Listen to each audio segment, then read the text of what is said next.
மாண்புமிகு தமிழ்நாடு முதலமைச்சர் மு.க. ஸ்டாலின் அவர்களின் 73வது பிறந்த நாளை முன்னிட்டு 19வது வட்ட திமுக இளைஞரணி சார்பில் ஆர்பிஎஸ் மருத்துவமனை இணைந்து நடத்தும் மாபெரும் மருத்துவ முகாம் சென்னை மாத்தூர் எம்எம்டிஏவில் தனியார் திருமண மண்டபத்தில் 19வது வட்ட இளைஞரணி அமைப்பாளர் பி. சாய் சந்தீப் நிகழ்ச்சி ஏற்பாட்டில் மாபெரும் மருத்துவ முகாம் நடைபெற்றது.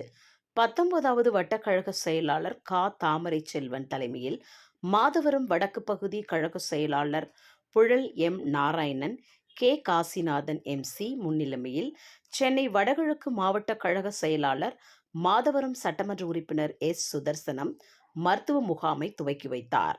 இந்நிகழ்வில் மாவட்ட இளைஞரணி அமைப்பாளர் ஆர். டி. மதன்குமார், மாவட்ட வர்த்தக அணித்தலைவர் மஞ்சம்பாக்கம் ஆர். பாபு, பகுதி இளைஞரணி அமைப்பாளர் ஆர். விஜய் ஆனந்த், மாவட்ட பிரதிநிதி பி. நிர்மல்குமார், மாவட்ட பிரதிநிதி வி. கார்த்திகேயன், மாவட்ட பிரதிநிதி கே. ராஜா மற்றும் மாவட்ட இளைஞர் அணியினர், பகுதி இளைஞரணி துணை அமைப்பாளர்கள், வட்ட இளைஞரணி துணை அமைப்பாளர்கள் என அனைவரும் உடன் இருந்தனர். அப்பகுதி மக்கள் மருத்துவ முகாமில் கலந்து கொண்டு பயனடைந்தனர்.